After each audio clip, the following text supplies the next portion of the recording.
Back to gossips garage. ఆ ముగ్గురు కూటమి భాగస్వాములు, 3 పార్టీల అగ్రనేతలు కూడా వాళ్ళు మరోసారి ఒకే ఫ్రేమ్ లో కనిపించబోతున్నారు. 6 నెలల కింద ఎన్నికలప్పుడు విజయవాడలో రోడ్ షో చేసిన ఆ నేతలు ఇప్పుడు మళ్లీ సాగర తీరంలో సింగిల్ ఫ్రేమ్ లో ఆకట్టుకోబోతున్నారు. ఆ మెగా రోడ్ షో కోసం 3 పార్టీల నేతల క్యాడర్ వెయిట్ చేస్తున్నారు. ఇంతకీ ఎవరా నేతలు, ఎక్కడికి రాబోతున్నారు, వాళ్ళు చేయబోయే రోడ్ షోకు అంత స్పెషాలిటీ ఏంటి?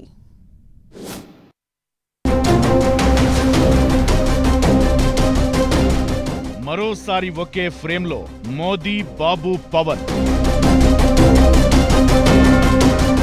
ఈ నెల 8న వైజాగ్కు ప్రధాని నరేంద్ర మోదీ. బాబు, పవన్తో కలిసి రోడ్ షో చేయనున్న పీఎం. మరోసారి ముగ్గురు అగ్రనేతలు ఒకే వేదిక మీద కనిపించబోతున్నారు. ఒకే ఫ్రేమ్లో వాళ్ల అభిమానుల్లో, పార్టీ శ్రేణుల్లో ఆనందం నింపబోతున్నారు. ఇంతకీ ఆ ముగ్గురు ఎవరంటే ప్రధాని Modi, AP CM Chandrababu, AP deputy CM Pawan Kalyan. ఈ ముగ్గురు ఒకే ఫ్రేమ్లో కనిపించడం సంథింగ్ స్పెషలే. ముఖ్యంగా ఏపీ ఎన్నికల సమయంలో Pawan Modi discussion, videos, photos ఎంతగా వైరల్ గా మారాయో తెలియంది కాదు. ఎన్నికల ప్రచారంలో భాగంగా కలిసి రోడ్ షో చేసిన ఈ ముగ్గురు నేతలు ఇప్పుడు మరోసారి ఒకే డయాస్ మీద అట్రాక్ట్ చేయబోతున్నారు.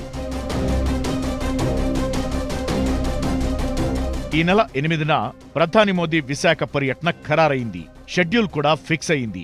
పలు అభివృద్ధి కార్యక్రమాల ప్రారంభం, శంకుస్థాపన కోసం వస్తున్న ప్రధాని Modi CM Chandrababu, deputy CM పవన్తో కలిసి రోడ్ షో చేయబోతున్నారు. అందులో పబ్లిక్ పెద్ద సంఖ్యలో పాల్గొన్నారు. ఆ తరువాత ఎన్నికల్లో కూటమి బంపర్ విక్టరీ సాధించింది. కూటమి ప్రభుత్వ ఏర్పాటు సందర్భంగా ఏపీకి వచ్చిన ప్రధాని ఆ తరువాత ఈ ఏడాదిలో మొదటిసారి విశాఖకు రానున్నారు. భారీ విజయం దక్కించుకున్న కూటమి నేతలు చేయబోయే ర్యాలీపై ఇప్పుడు క్యాడర్లో ఎంతో ఆసక్తి ఏర్పడింది. అందుకు తగ్గట్టుగానే జనవరి 8న నిర్వహించే మోదీ, బాబు, పవన్ రోడ్ షోకు పెద్ద ఎత్తున ఏర్పాట్లు చేస్తున్నారు. విజయోత్సవ ర్యాలీలాగా జరిపేలా సన్నాహాలు చేస్తున్నారు. ప్రధాని ఈ నెల 8న మధ్యాహ్నం 3 గంటలకు విశాఖ ఎయిర్పోర్టుకు చేరుకుని అక్కడి నుంచి నేరుగా ఆంధ్ర యూనివర్సిటీ ఇంజనీరింగ్ కాలేజీ గ్రౌండ్కు చేరుకుంటారు. ఎన్టీపీసీ ఆధ్వర్యంలో ఏర్పాటు కానున్న గ్రీన్ హైడ్రోజన్ ప్రాజెక్టుతో పాటు రైల్వే జోన్ పరిపాలన భవనాలు, ఇతర అభివృద్ధి కార్యక్రమాలకు వర్చువల్ విధానంలో శంకుస్థాపన చేసి బహిరంగ సభలో ప్రసంగిస్తారు. 6 నెలల పాలనలో సాధించిన విజయాలపై వివరించేందుకు రెడీ అవుతున్నారు కూటమి నేతలు. సభకు 1,00,000 మంది హాజరవుతారని అంచనా వేస్తున్నారు.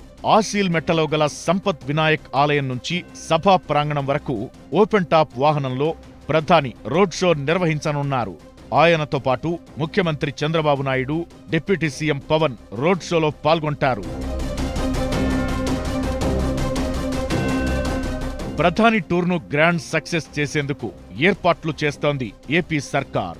ముగ్గురు మంత్రులతో పర్యవేక్షణ కమిటీని నియమించింది రాష్ట్ర ప్రభుత్వం. జన సమీకరణ బాధ్యతను స్థానిక ప్రజా ప్రతినిధులు, కూటమి నేతలకు అప్పగించారు. అయితే రోడ్ షోలో ముగ్గురు నేతలు ఒకే ఫ్రేమ్లో కనిపించబోతుండటంతో కూటమి పార్టీల క్యాడర్లో జోష్ కనిపిస్తోంది. అటు బీజేపీ క్యాడర్ లీడర్లు కూడా మోదీ టూర్ కోసం ఆసక్తిగా ఎదురుచూస్తున్నారు. అటు పవన్ ఫ్యాన్స్ కూడా తమ నేత రాక కోసం వెయిట్ చేస్తున్నారు. కూటమి రథసారథిగా చంద్రబాబిచ్చే స్పీచ్ పై వైజాగ్ ప్రజల్లో ఆసక్తికర చర్చ జరుగుతోంది.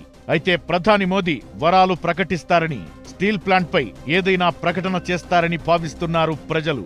చూడాలి మరి మోదీ టూర్ను కూటమి నేతలు ఏ రేంజ్లో సక్సెస్ చేయబోతున్నారో.